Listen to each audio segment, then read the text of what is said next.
Assalamu alaikum wa rahmatullahi wa barakatuh. Bismillah ar-Rahman ar-Rahim. Alhamdulillahi Rabbil Alameen. Wa la udwana illa ala al-zalimin. Wa al-aqibatu lil-muttaqeen. Allahumma salli wa sallim wa barik ala abdika wa rasulika Muhammadin sallallahu alayhi wa sallam. Wa ala alihi wa sahbihi wa sallam tasliman kathira. So actually, this is subhanAllah, very funny because I see the domestic violence awareness month in the background too. And I'll actually tell you a true story. So every year we have the ICNA Mass Convention in the United States. And mashallah, it's the largest convention in the United States, so we have about 20,000 people come, mashallah. And 2 years ago, it was about love in the family, right? So we had all these talks about romance, and all these talks about the way the Prophet ﷺ used to treat Aisha radiallahu anha, his loyalty to Khadija radiallahu anha. You know, we had all the beautiful stories of Suleiman and so many different stories. And we talked about domestic violence and, you know, warning the brothers and stuff like that, you know, about not being harsh with their wives and the prohibition on abusing your spouse and so on and so forth. And subhanAllah, in the question and answer session, one uncle raises up his hand and he goes, "Brother, what if the wife is abusing the husband?" I'm sorry. So yeah, we live in a different time and we live in a different day and age, obviously.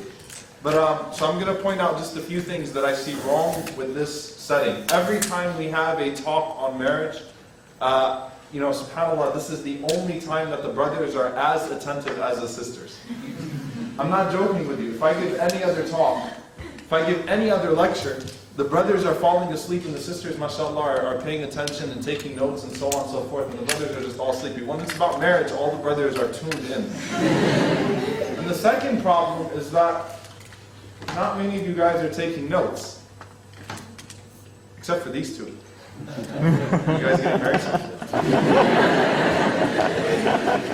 So they're preparing in advance, mashallah. Mashallah, they're doing a good job because they're preparing in advance. Everybody else is probably just waiting here for me to say what they already have identified in the spouse that they want, so that they can say, "See, mashallah, the Shaykh said I should look for this, and this is exactly what I said." So it's all good now, right? This is, alhamdulillah, a topic that I enjoy speaking about. Until about a few hours ago, though, I had no idea what we were talking about when we said the laws of love. Does it mean how to interact with each other inside of the marriage? Does it mean what you look for when you want to get married? And I think, inshallah ta'ala, we'll just encompass all of those things. And we will do question and answer, inshallah ta'ala, so we'll have a chance to hear from all of you, inshallah, about how you feel about some of the different topics that we're covering. But, you know, have any of you ever heard of Nancy Grace? Yeah? Okay, Nancy Grace is really, really, really annoying. And she's a newscaster from the United States. And subhanAllah, you know, did you all hear about I know through Facebook now, mashallah, we're all connected from all over the world. Did you guys hear about the Aisha Khan thing? The sister that disappeared, you know, for some time, and there was this whole fiasco going around. People were changing their profile pictures and events, help find Aisha Khan and so on and so forth. You know, so this was a frenzy that was going on in the United States. So Nancy Grace is, you know, she focuses on these stories. She identifies the story from all over the country, and she'll talk about this story, and you know, she'll throw in her own 2 cents, but usually her 2 cents are more like 20 cents, and she'll talk forever and ever and ever and ever. And she talks about things that are irrelevant but juicy, right? So she brings on the family of this woman who's disappeared. And, you know, presumably she's been kidnapped. We thought that the community was under the presumption that she was kidnapped. It turned out she was not kidnapped. But, you know, you can imagine how grieving the family is, how much pain the family is in. And she spends 10 minutes ranting, saying, "This seems like an arranged marriage to me. You know, here in America, we get married because of love. We don't get married because of..." How did you get to know? She's talking to the husband of Aisha Khan. You can imagine the guy does not feel like hearing about this stuff right now. And she's sitting there lecturing him. How did you get to know her in the first place? Were you guys hooked up by your parents? You know, did you fall in love first? And basically where she was going with this is that, you know, Aisha Khan probably ran away because of an arranged marriage.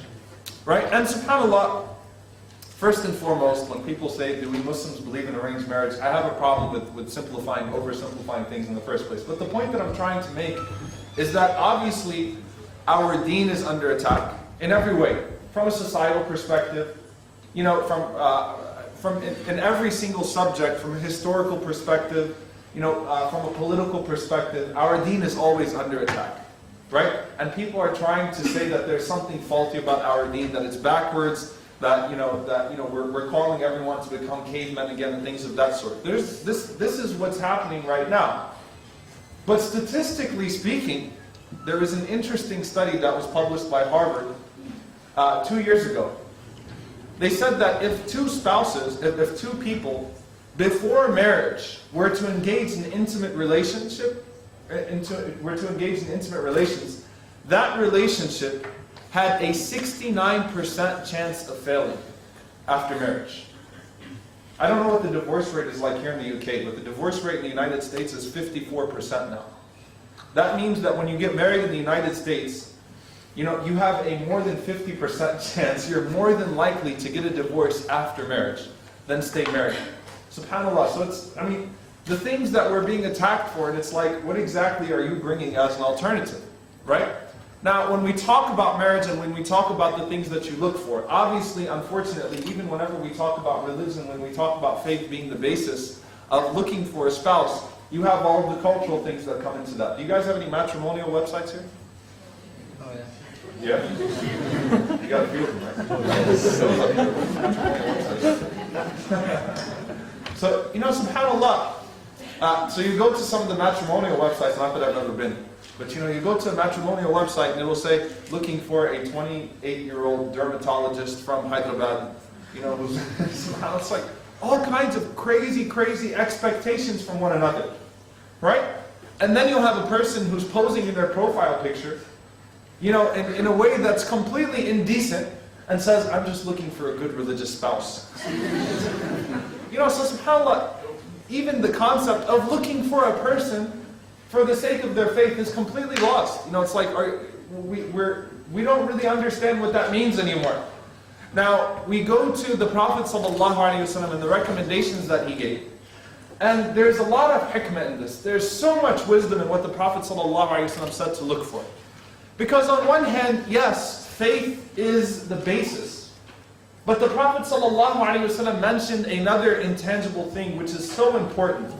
And what was that? That we should look for in a spouse. What else? Deen and what else? Faith and what else? This is a problem. Are you all married already? What do you look for? إِذَا أَتَاكَ مَنْ تَرْضَوْنَ دِينَهُ وَخُلُقَهُ. If someone comes to you whose religion is pleasing to you and whose character is pleasing to you. And in fact, in some narrations, the Prophet ﷺ said, إِذَا أَتَاكَ مَنْ تَرْضَوْنَ خُلُقَهُ وَدِينَهُ. SubhanAllah. If someone comes to you whose character and religion is pleasing to you. And what exactly is khuluq? See, we understand the deen part. Or we somewhat understand the deen part. When we talk about character, we're usually completely lost. What does character mean exactly? Does character mean that it's a comedian? Does character mean that it's a nice person? Does character mean that, you know, they're up for a Nobel Peace Prize or something like that? What exactly does character describe? Who can give me the definition of khuluq, brothers or sisters, from an Islamic perspective? Let's get interactive from now, inshallah, if you don't mind. Who can give me the definition of khuluq? What is khuluq? What is character? Nobody? You understand my American? Like, I'll explain what khuluq is then. Who can then tell me a dua that we make that includes the word of khuluq? I'll give you the first part of dua. Allahumma kama ahsanta khalqi, ahsin khuluqi. Oh Allah, just as you have beautified my khalq, my outward appearance, and of course there's a weaker narration, but some of the ulama still recommend this, which is you say this when you're standing in front of the mirror. Right? So you're seeing the khalq, you see the creation, you see how Allah subhanahu wa ta'ala gave you limbs and He gave you a sense of beauty, and you say, oh Allah, as you have perfected my creation, perfect my khuluq. Right? And khuluq in the Arabic language, and what we can take from this dua, when you say Allahumma kama ahsanta khalqi, you say, oh Allah, as you have beautified my external appearance, beautify my inside. So khuluq literally is your inner beauty. SubhanAllah. How can you tell though if a person has inner beauty or not? Now we're talking about something that's impossible. How can you analyze a person's khuluq? You can analyze their deen, right? By how serious they are and subhanAllah, there's ways to analyze their deen. But how do you analyze their khuluq? And we go to a very, very important hadith because we're going to break away from marriage for a second. So guys, don't fall asleep on me. We're going to break away from marriage for a second. We're going to talk about the concept of khuluq because I feel like this is very important to understanding what you look for in a spouse. Right? The Prophet ﷺ, when he was describing a woman, or when a woman that was described to the Prophet ﷺ, that prayed all of her salawat, that fasted, that was observing all of the outward rituals of deen, but she was abusive to her neighbors. The Sahaba came to the Prophet ﷺ and said, what happened to this woman? Her deen was on par. She had everything that she was supposed to do from a deen perspective, but she was a very abusive neighbor. She abused everyone around her. Right? None of her neighbors liked her. What did the Prophet ﷺ say? You guys have to wake up, or else I'm going to make you do push-ups. That's how we do things in Louisiana. What did the Prophet ﷺ say about that woman? Anyone know? Paradise? Hellfire? He said that she was in hellfire. But not only that, the Prophet ﷺ said something very interesting. Rasulullah ﷺ said, لا خير فيها هي في النار. She is completely deprived of good on the inside, and she is in hellfire. There is no good inside of her. Meaning, if the deen did not translate into inner beauty, and if the inner beauty did not translate into good behavior and good character and good actions, then the deen was just a front. All that was not real. All that was superficial. All that was just a cover-up. All that was just putting a pretty face to a very ugly relationship with their Creator. Right? Because that did not manifest itself, it did not penetrate the inside. And an obvious indication that it did not penetrate the inside is that they were not observing good character and good manners on the outside. Yes, it is the same thing. Yes, there are ways to tell that a person is ugly on the inside. But at the end of the day, we don't make a judgment about that person's heart or their level of iman. No. But there are ways to analyze the inner character of a person, the inner image of a person. And the proof of that also is that the Prophet ﷺ describes to us a person who comes on the Day of Judgment. He comes with his salah, he comes with his hajj, he comes with his zakah, he comes with his siyam, and he comes to the mizan and he comes to the scale. And in the mizan, what's weighed? What's weighed in the mizan, the scale on the Day of Judgment? Your deeds and what else? The book of deeds, what else? You yourself will be weighed on the Day of Judgment. That doesn't mean that if you weigh a lot in terms of physical mass, that you... No, because the Prophet ﷺ said, يَأْتِ الرَّجُلُ السَّمِينَ. Al-Azim, a huge person would come on the Day of Judgment. Someone who's big, huge. فَلَا يَزِنُ عِنْدَ اللَّهِ جَنَاحَ بَعُوضَةٍ. But he does not weigh in the sight of Allah subhanahu wa ta'ala the wing of a mosquito. Whereas when the Prophet ﷺ was describing Abdullah ibn Mas'ud radiallahu ta'ala anhu, Ibn Mas'ud radiallahu anhu was a dwarf. I mean, in the physical sense, was a very, very small person. Extremely small, unusually small. And one time, as he was picking a siwak from the tree, from the arak tree, the wind blew him up, subhanAllah, into the tree. That's how small he was. And his legs were exposed, and the Sahaba started to laugh at his legs. And the Prophet ﷺ said, what are you laughing about? What's so funny? They said, Ya Rasulullah, look at his legs, they're so small. That's what we're laughing at. The Prophet ﷺ said, you're laughing. But these two legs on the Day of Judgment, each one of them will weigh the weight of Mount Uhud. SubhanAllah. So the scale of Allah on the Day of Judgment is different from the scale in this life, thank God, right? It's different. But you yourself will be placed in the mizan and Allah subhanahu wa ta'ala will weigh the good of you. SubhanAllah. Meaning Allah will weigh what? Your khuluq. Your khuluq. Allah will weigh your character. Allah subhanahu wa ta'ala will weigh it. And so this person, the Prophet ﷺ says, he comes on the Day of Judgment. He has all of the outward actions and manifestations of deen. وَلَكِنْ سَبَّ هَذَا وَضَرَبَ هَذَا وَشَتَمَ هَذَا وَاغْتَابَ هَذَا. He slandered this person. He hit this person. He was rude to this person. SubhanAllah. He backbited this person. So what happens? All of those people then come, and the only currency that exists on the Day of Judgment is what? Your deeds. So he's giving his good deeds to that person. So those people that he harmed, because of his bad character, they're coming and they're taking all of his good deeds until he runs out of everything. All of his good deeds, and the only thing left are his sins. And so he has nothing left to give, right? And so the people that he hurt would come to him and they would start giving their sins to him. They'd start putting their sins on him. Look at the situation of this person. This is who the person Rasulullah ﷺ called on the Day of Judgment is muflis, al-muflis, atadruna man al-muflis. Do you know who the bankrupt person is? A person who's completely bankrupt. Now all of this tells us something very important. That whenever we look for a spouse, when we look for deen, that does not necessarily mean I look for the one who memorizes the most Qur'an. That does not necessarily mean I look for the one who is the most strict, right? Or the most conservative. Because sometimes people have those things, but they don't have good character. And the Prophet ﷺ was, as Aisha radiallahu ta'ala anha described him, كَانَ خُلُقُهُ الْقُرْآنِ. His khuluq, his character was the Qur'an. Qur'anun yamshi fil ard. He was a Qur'an walking on the face of the earth. Meaning what? The Prophet ﷺ was such a pleasant person.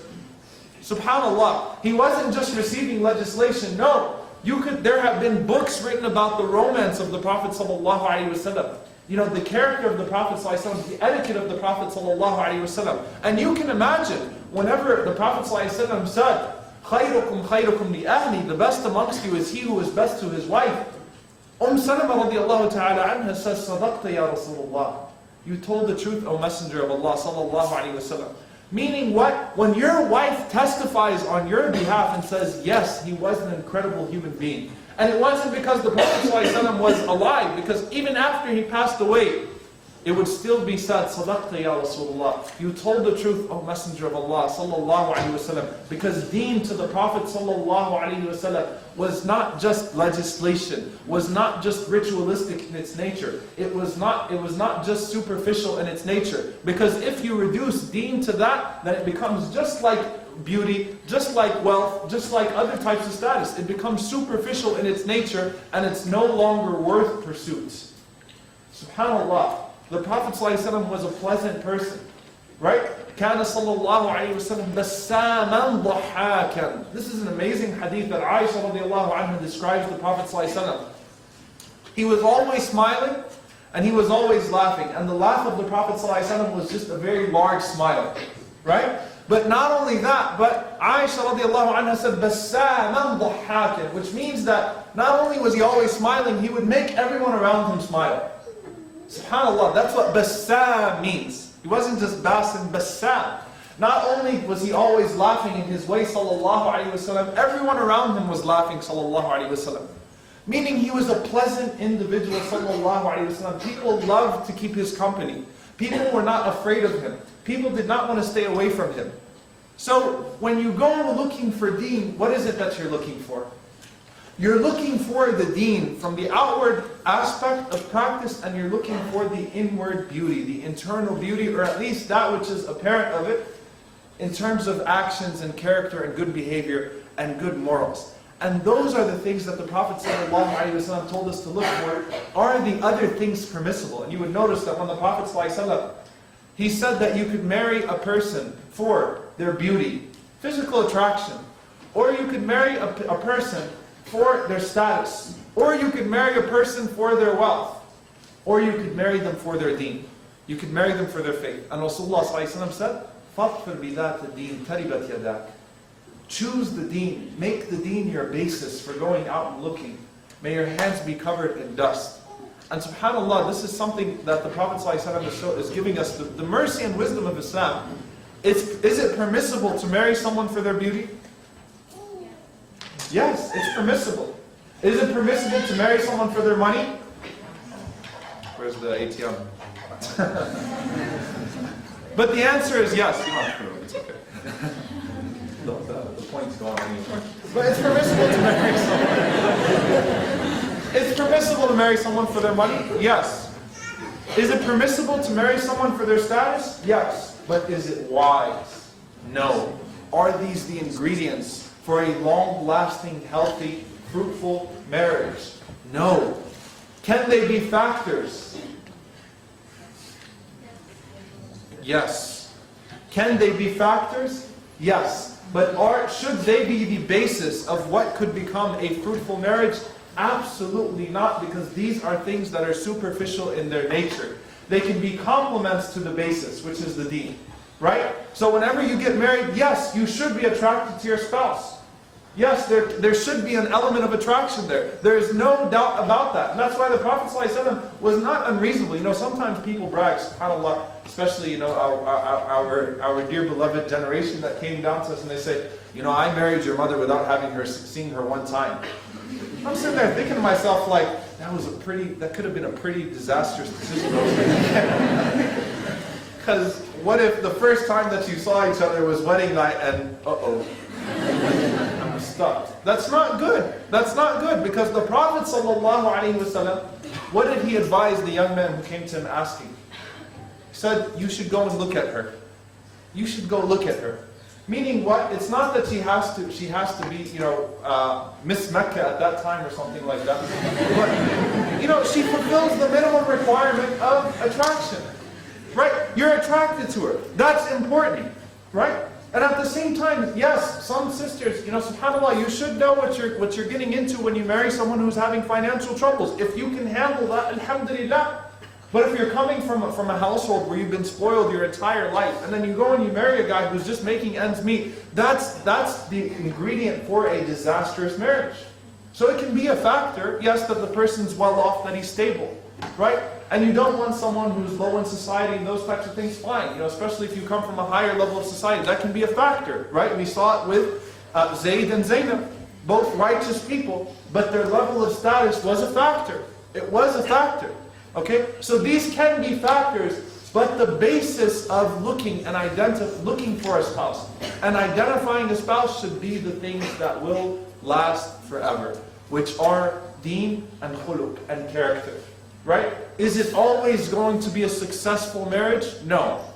There will be times that someone will get suckered into a marriage, and you will believe that you're marrying Mr. Right, and Mr. Right turns out to be Mr. Wrong. That happens sometimes. Look at Asiyah, alayhi salam, radiyallahu ta'ala anha. Right? Asiyah was a good woman. She thought she had Mr. Right. She thought Fir'aun was Mr. Right. Asiyah was an honorable woman even before Islam. You know, again, we're talking about khuluq, we're talking about character. Character shines even without Islam. Because the Prophet ﷺ said, "An-nasu ma'adan," that people are like precious stones. You know, they're gems. خِيَارُكُمْ فِي الْجَاهِلِيَّةِ خِيَارُكُمْ فِي الْإِسْلَامِ. The best amongst you in the days of ignorance are the best amongst you in Islam. Islam does not do away with good character. Islam polishes good character. Islam, channels good character in the right direction. Right? So subhanAllah, there are some situations like that. There are, factors that come into play. But, at the end of the day, you look for what has the best chance, and you put your trust in Allah subhanahu wa ta'ala. And there are so many things that come into play here. Number one, what is something that you should be doing when you want to get married? As far as ibadah is concerned. Salat al-istikhara. Now here's the funny thing. Sometimes people come and ask me, Sheikh, I want to pray istikhara and things of that sort.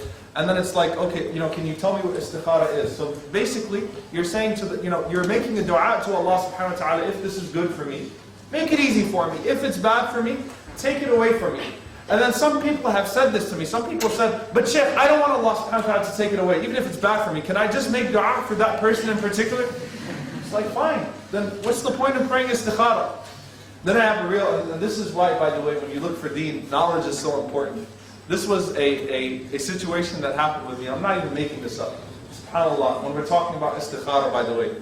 So I think we all can agree that with our cultures, we have some very, very weird practices when it comes to istikhara sometimes. So here I was, fresh imam in New Orleans 6 years ago, and I'm thinking to myself, SubhanAllah, I'm gonna do some matchmaking now, and people are coming to me saying, look, can you find a husband for my sister? Can you find a husband for my daughter? And then the brothers are coming to me, and and the sisters are coming to me, and subhanAllah, I'm thinking to myself, all right, matchmaking time. The problem was, of course, that every time I would find a proper match, that person would happen to be from a different country. SubhanAllah, and the parents would just not have that, right? Because we say we're not racist. We say we're not racist. But whenever someone comes knocking on your door that's not from your tribe and whose grandfather did not ride a donkey with your grandfather somewhere, it's like, no, we're not having that. We're not racist, we don't have a problem with you, but we're not having that. Right? Whereas Abdul Rahman ibn Auf radiallahu ta'ala anhu approached Bilal ibn Rabah radiallahu anhu, al-Habashi, an Ethiopian who was a freed slave, to come and marry from his family. Because we're looking for deen and khuluq, right? Who was better than Bilal radiallahu ta'ala anhu? So anyway, it always turned out that, we have a Desi and then we have an Egyptian. Alright, next. We have a Hyderabadi and we have someone from Karachi. Next, didn't work out. And it's like, why is this happening? So I finally got a match going. 2 doctors, mashallah, because the girl was a doctor and the family said, our daughter is not going to marry someone who's not a doctor. I said, fine. Found him a good doctor, everything worked out, the ball was rolling. Then the next morning, I get a call from the sister. I'm all excited because this is my first time making the match as Imam in Masjid Abu Bakr. And then I get a call from the sister. And she's crying, and I said, La ilaha illallah, what happened? The guy might have said something, ridiculous. The guy might have made her upset or something like that. And she's saying, Sheikh, I prayed istikhara, and the answer was no.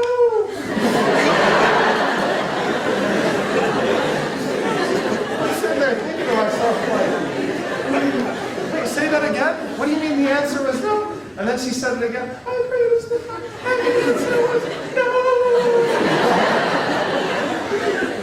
I'm like, can you explain to me this istikhara that you're praying?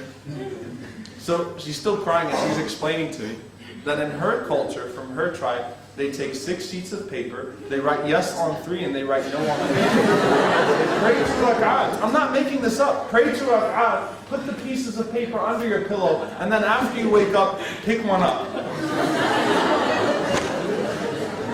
Why? Seriously.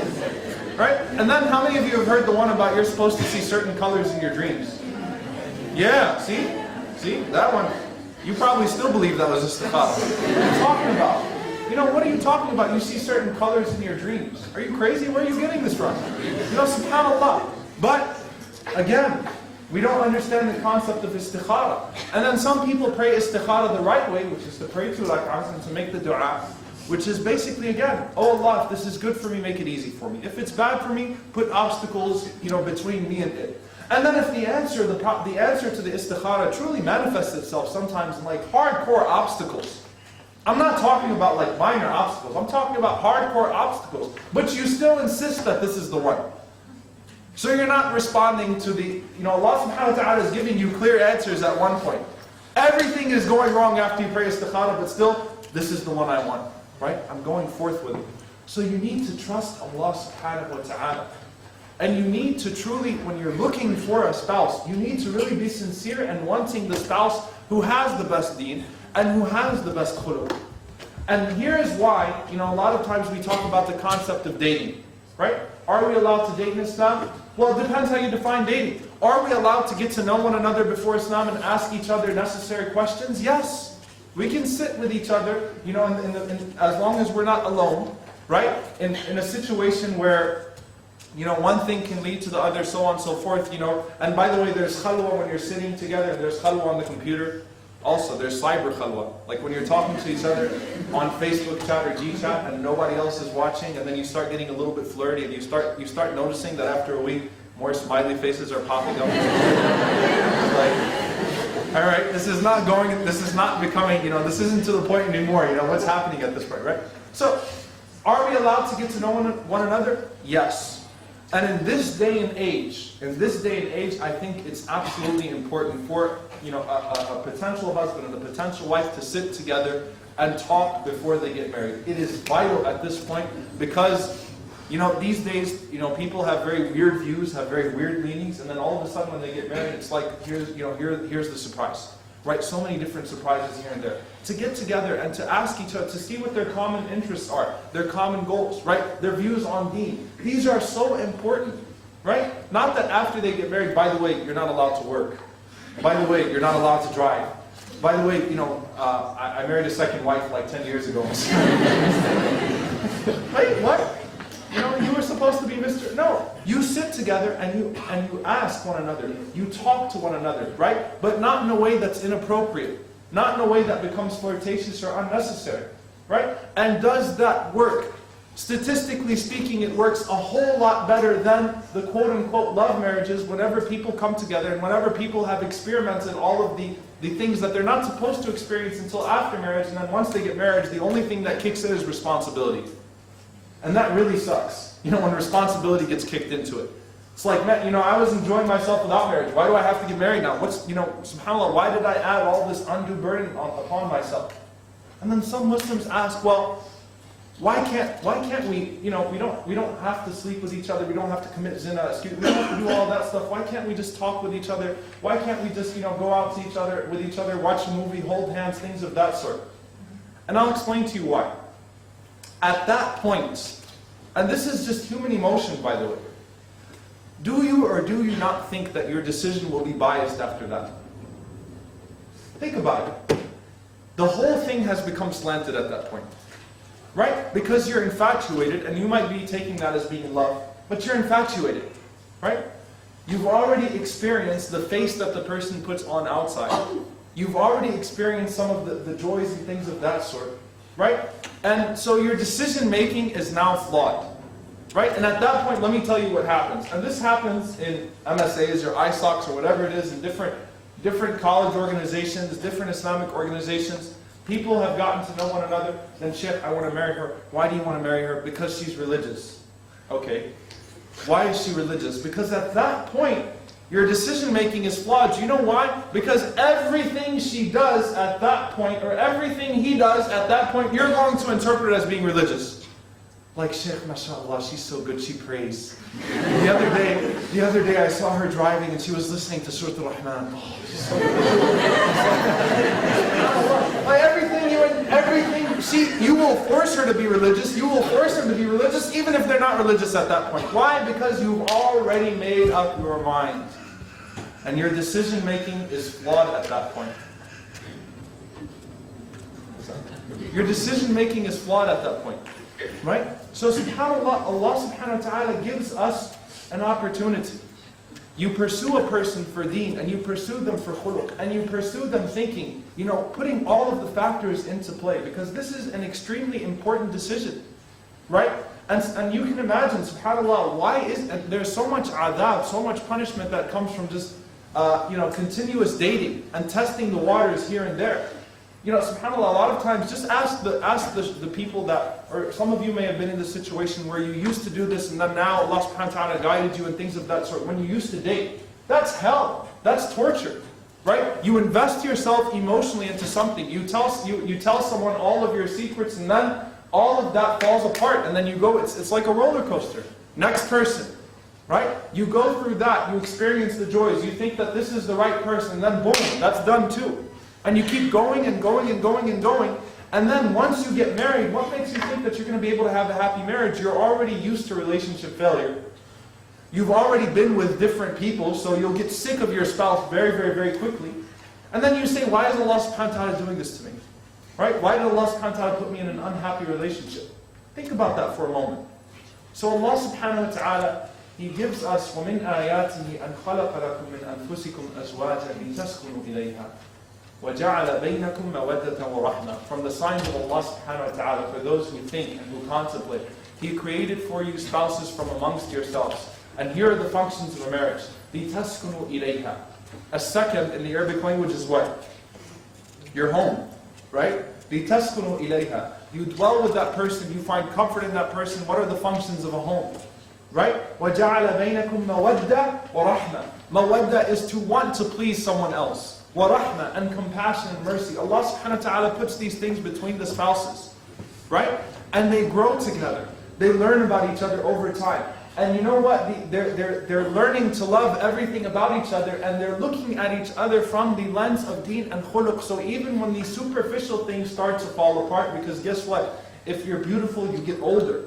Right? Whenever the beauty starts to fade away, if money fades away, right? If the money starts to go down the drain too, how many marriages fall apart because of financial troubles? Right? SubhanAllah, I was reading something in Newsweek, I remember, maybe a year ago, that was talking about the effect of the economic crisis on marriages. That marriage cannot stand on its 2 feet anymore. Why? Because the money's gone. Everything's falling apart. So the things of deen and khuluq aren't there to hold that marriage. right? But Allah subhanahu wa ta'ala gives us those things. You make that the basis, right? And Allah subhanahu wa ta'ala also says, هُنَّ لِبَاسٌ لَكُمْ وَأَنْتُمْ لِبَاسٌ لَهُمْ. They are a garment for you and you are a garment for them. So essentially, whenever I go looking for a person, I'm looking for a person am I looking for a person who's less than me in deen, who I can correct and I can bring to my standard of deen? Like, yes, she's really pretty and she has potential. Or he seems like a really good guy, he has potential. Do I look for someone who has potential? Do you walk into a supermarket and see a cloth, see a shirt that's hanging and say, this shirt has a lot of potential. If I take it home and I cut it up, no, if it's not ready for me, if it's not ready, if this is not the shirt that I'm going to be able to put on tomorrow and that's going to immediately beautify me, I don't want that shirt, right? So, subhanAllah, I don't look for potential. I don't even look for someone who's just equal to me in deen. What do I look for? I look for someone who's better than me in deen, so that they can cover my faults and beautify me in those same spots where I know that I'm lacking, right? I know that I can do better, right? So I look for someone who's better in deen to make me that better person, right?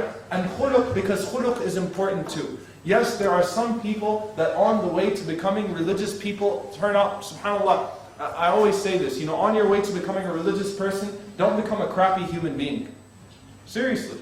So some people on their way to becoming religious become jerks somewhere along the line. Right? Become judgmental, become arrogant, become prideful. They start to think that they have understood the Quran and Sunnah and everybody else is upon falsehood and the truth lies through me and things of that sort. You avoid those types of people. Trust me, those people are worse than the ones that don't have deen or khuluq, because they're using the deen and they're just adding that into their superficiality. Right? You look for those things that can, you look for that person that wants to grow in the deen. And if the priority is deen, if the priority is akhirah, then you will see incredible things happen. And you will see that relationship will be able to withstand the trials and the other things. And I'm going to end with just one story. This is a very powerful story, and it shows you what the deen is about. It shows you how deen can actually infuse love inside of a relationship. There's a hadith from the Messenger ﷺ, before I even tell this story. It's a beautiful hadith, right? Imam Ahmad rahimahullah narrates it in his Musnad. It's an authentic hadith. The Prophet ﷺ said, رحم الله امرأ قام من الليل فصلى وأيقظ امرأة فصلت فإن أبت نضح في وجهها الماء. SubhanAllah, may Allah have mercy on a man who wakes up in the middle of the night to pray. Right? He wakes up for Qiyamul Layl. So he wakes up his wife to pray and she refuses. Or she stands up and prays, and if she refuses, he goes and he takes a little bit of water. Okay, he doesn't go and take a flower pot or a hose, right? Or water gun. No. He goes and he takes a little bit of water, he sprinkles it on her face so that she could wake up and pray with him. Right? And then Rasulullah ﷺ said, وَرَحِمَ اللَّهُ إِمْرَأَةً قَامَتْ مِنَ اللَّيْلِ فَصَلَّتْ وَأَيْقَظَتْ زَوْجَهَا فَصَلَّى فَإِنْ أَبَى نَضَحَتْ فِي وَجْهِهِ الْمَاءِ. And may Allah have mercy on a woman who wakes up in the middle of the night. This is a two-way street, remember? This is a two-way street. She wakes up in the middle of the night to pray. And she tries to wake up her husband to pray too. And if he refuses, she takes some water and she sprinkles it into his face, right? To wake him up, right? Two people that are growing in the deen together. Two people that are looking for something that cannot be given to them in this world, but they know is guaranteed. So long as the other person is capable of getting me closer to that goal, then that person is a valuable asset in my life. It's as simple as that. So long as I can see this person as someone who's bringing me closer to my goal, so if my goal is akhirah, then I need that person in my life.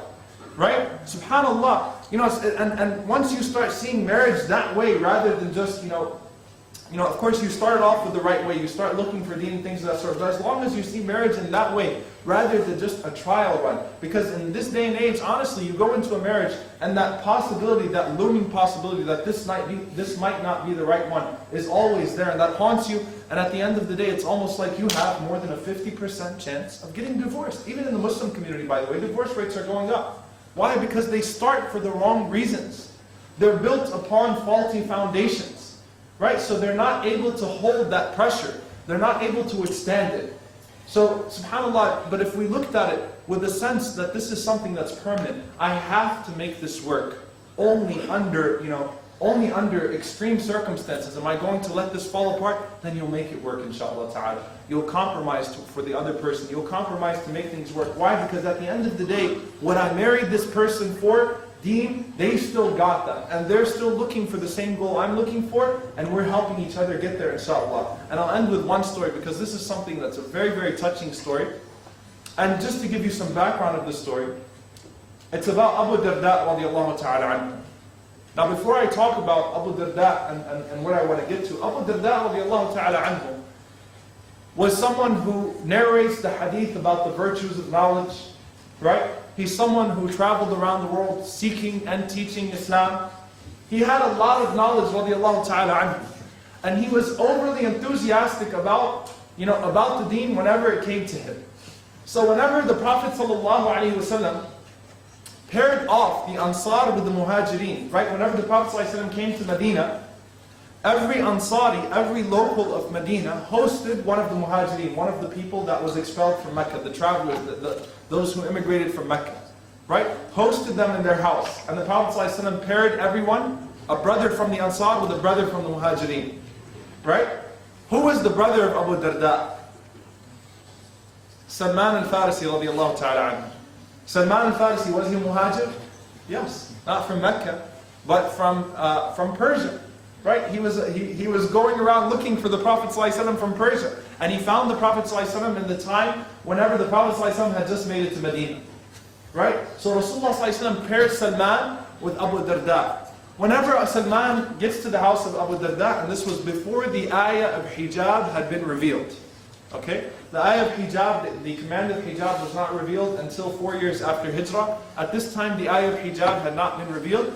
He sees Darda, he walks into the house and she has a cloth that's beat up, right? It doesn't have much, it's got patches all over it, stains all over it. She doesn't, she has blisters on her hands, right? And he feels sorry for her, and she says, he says to her, "Where's Abu Darda?"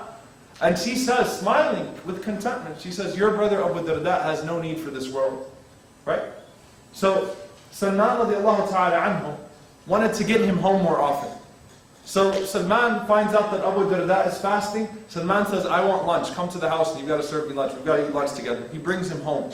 Forces him to eat lunch with him. Right? And then at night, whenever Abu Darda wants to stand up and pray Qiyamul Layl, Salman radiallahu ta'ala anhu wants to go to sleep. "Don't bother me with your qira'ah," and things of that sort. He forces him to sleep with his wife, right? To be with his wife. And then they go to the Prophet ﷺ, and Abu Darda says to the Prophet ﷺ, "Is what he's doing right? He's taking me away from Siyam, he's taking me away from Qiyam," things of that sort. Right? And the Prophet ﷺ agreed with Salman, and he said, "Verily, Allah has a right upon you, your family has a right upon you, yourself has a right upon you." Right? So you have to give each one its due right. So your family has a right upon you. So Abu Darda radiallahu anhu, we can take from that he improved, because he's someone that listened to the Prophet sallallahu alaihi wasallam. So we can take from that he improved. But his financial situation was never really that great. Right? Darda radiallahu ta'ala anha was someone who used to be around the Prophet sallallahu alaihi wasallam from a very, very young age, a little girl that used to play in the masjid and things of that sort, and someone who grew up loving knowledge. Right? Now let's fast forward about 40 years. Abu Darda radiallahu ta'ala anhu was about to die. And he's with his wife Darda. Darda radiallahu ta'ala anha never really tasted the sweetness of this dunya, because although you can take from this Abu Darda was surely spending more time with her and things of that sort, he never became a rich man. And she's seeing her husband die. And what does she say to her husband at that moment? She says to him, "Listen, whenever you came to propose for me in this dunya, you asked my father for my hand, and I accepted." So she says to him, "So ask Allah subhanahu wa ta'ala for me to be your wife in al-akhirah." Subhanallah, I want to be your wife in Jannah. They were both looking for the same goal, right? Now you could take from that and you could say, that was probably just sweet emotional talk, right? When a person's leaving anyway this life, they start to talk about this type of stuff, and everyone becomes nice whenever death is taking place and things of that sort. This is probably why that's probably why she said all that. But guess what happens after that? When Abu Darda passes away, she gets a proposal, a marriage proposal. Guess from who? From Muawiyah ibn Abi Sufyan radiallahu ta'ala anhu, who was the Khalifa of the Muslims. She gets a proposal. And Muawiyah radiallahu ta'ala anhu is someone who's wealthy. You know, he's someone who has status in the eyes of the Muslims, right? He's from Kutab al-Wahi, those who wrote the Wahi. He's one of the companions of the Messenger sallallahu alaihi wasallam. And he's sending a proposal to Darda radiallahu ta'ala anhu. And listen to the response of Darda radiallahu ta'ala anhu. She says, I cannot marry you because I'm already engaged to Abu Darda in Jannah. Subhanallah. Unbelievable. Unbelievable. What was she thinking of? Where was her heart? Where was her mind? Where was her mission?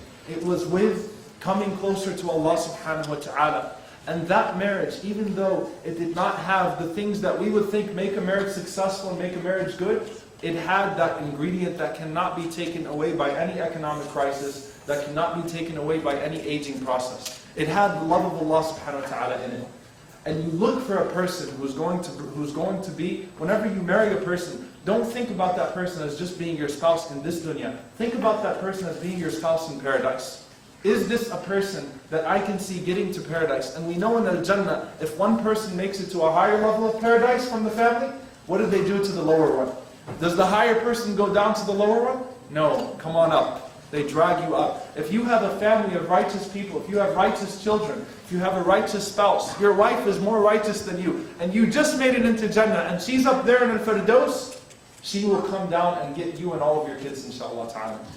Right? So whenever you look to get married, look for the person that is befitting to you in this dunya and in the akhirah. I ask Allah subhanahu wa ta'ala to bless us all with fruitful and with good marriages, and I ask Allah subhanahu wa ta'ala to make us amongst the righteous ourselves, and we make the dua, even from our childhood, we consistently do make the dua. ربنا هب لنا من أزواجنا وذرياتنا قرة أعين وجعلنا للمتقين إماما. ربنا هب لنا من أزواجنا وذرياتنا قرة أعين وجعلنا للمتقين إماما. ربنا هب لنا من أزواجنا وذرياتنا قرة أعين وجعلنا للمتقين إماما. Oh Allah, grant us from our spouses and from our children the coolness of our eyes, the source of the coolness of our eyes, and make us for the muttaqeen, for the community of believers and righteous imama. Make us leaders amongst the community of the righteous. Jazakumullah khair.